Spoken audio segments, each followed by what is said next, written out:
Sa video na ito ay aalamin natin kung ano ang naging sanhi ng pagkamatay ng mga alagad ni Hesukristo.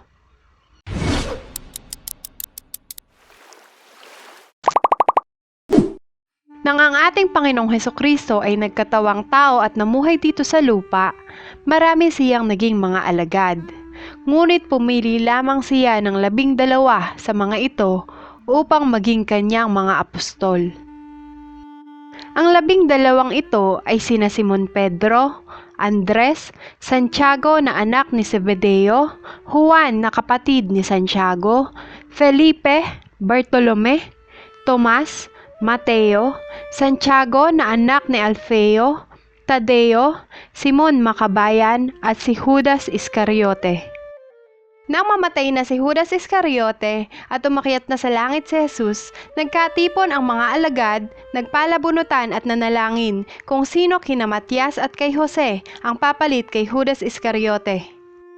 Si Matias ang kanilang nakuha, kaya siya ang nadagdag sa 11 apostol. Silang lahat ay patuloy na humayo at ikinalat ang mabuting balita tungkol kay Hesukristo. Marami silang nabahaginan ng salita at ganito ang kanilang naging kamatayan. Si Simon, siya ay kilala rin bilang Pedro na ang kahulugan ay maliliit na bato. Tinatawag din siyang Cephas at siya ay isang mangingisda. Si Simon ang nanguna sa mga alagad nang si Jesus ay umakyat na sa langit. Si Simon ay pinakong patiwarik sa krus sapagkat ayon sa kanya ay hindi daw siya karapat-dapat na ipako na katulad ng pagkapako sa Panginoong Hesukristo. Si Andres, siya ay kapatid ni Simon at siya ay isa ring mangingisda. Si Andres ay pinako rin sa krus na letrang X. Matapos siyang latiguhin, itinali ang kanyang katawan sa krus upang magtagal siyang nahihirapan. 2 araw pa siyang nangaral sa ganong kalagayan bago binawian ng buhay.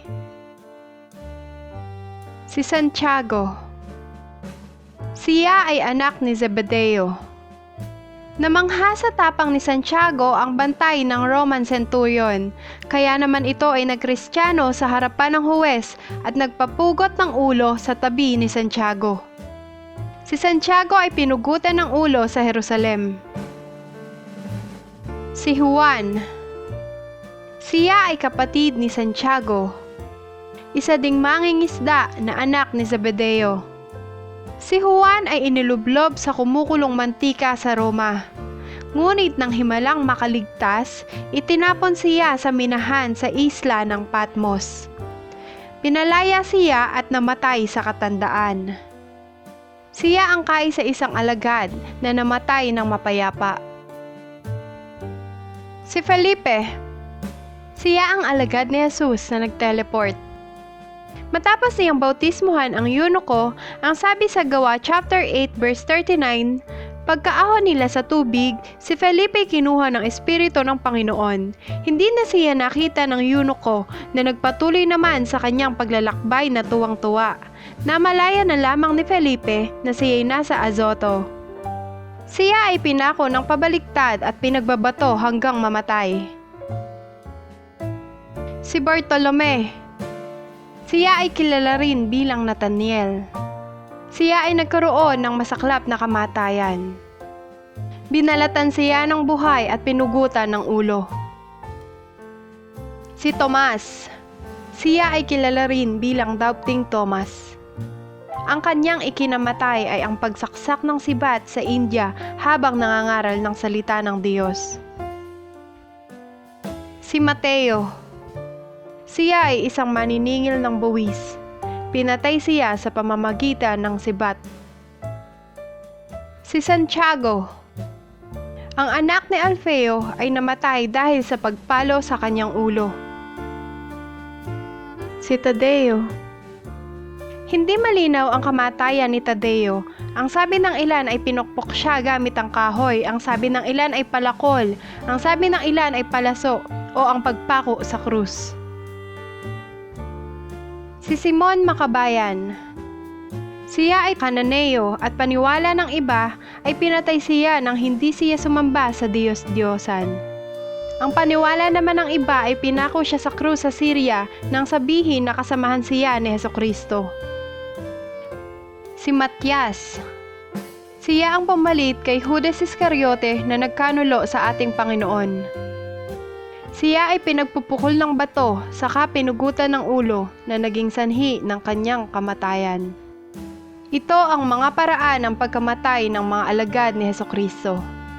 Makikita natin mga kapatid na ganun katindi ang pinakitang paninindigan ng mga apostol ni Jesus. Ibig sabihin nito ay talagang nasaksihan nila, napatunayan at napatotohanan ang kapangyarihan ng anak ng Diyos at handa silang mamatay dahil sa kanilang pananampalataya. Isang katotohanan nito na si Jesus ay karapat-dapat ipaglaban at ang Kristiyano ay dapat may paninindigan. Makikita rin natin na yung mga nararanasan natin ngayon na pag-uusig ay wala pa kumpara sa dinanas nila.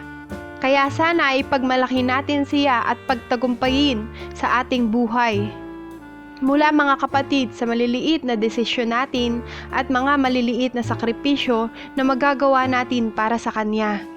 Katulad na lamang ng paggising sa umaga para magbasa at manalangin, sa pagsisimba, pagbabahagi ng salita at pag-una sa Kanya sa lahat nating gagawin.